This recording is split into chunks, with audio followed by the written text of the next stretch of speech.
বিশ্ববিদ্যালয়ের অধ্যাপকবৃন্দ আজ পর্যন্ত কেউ তো রেজিস্টার কাটা চিঠি লেখে নাই যে আমার একজন টিচিং অ্যাসিস্ট্যান্ট দরকার।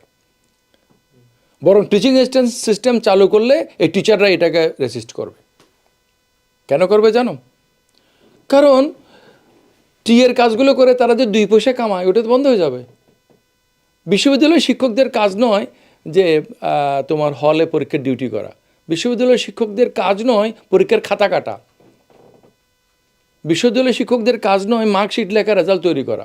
মার্কশিটে টিচার লিখতে ভুল করে স্টুডেন্ট ব্যাংকে টাকা জমা দিয়ে এই কন্ট্রোলার অফ এক্সামের মধ্যে দরখাস্ত করে তারপরে পিছিয়ে পিছিয়ে জুতার তলা খাই করে করে সেগুলোকে সংশোধন করতে হয়। একটা কিছু করার জন্য তাকে 14 গোষ্ঠীর সকল তথ্য দিয়ে আবার নতুন করে ইয়ে করতে হয়। তুমি মার্কশিট তুলতে গেলে ওই যে রেজিস্ট্রেশন কার্ড হারাই ফেলছে অত বছর আগে, এটা আবার খুঁজে বের করতে হবে, নাহলে এটার জন্য পত্রিকায় বিজ্ঞাপন দিতে হবে। তো এই যে বিশ্ববিদ্যালয়ের জিনিসটা কি? I use to ask anyone যে what is a university? Nobody knows. তো সবাই এটা জানে যে এটা আমি চাকরি করি, বিশ্ববিদ্যালয়ের ছাত্ররা জানে যে আমি এখানে পড়ি, এটাই। এই না জানার প্রশ্নের আমরা বের করতে পারবো কিভাবে? তাকে যদি জিজ্ঞেস করা হয় চিটাং কলেজে অনার্স আছে, এখানেও অনার্স আছে, তাহলে পার্থক্যটা কি?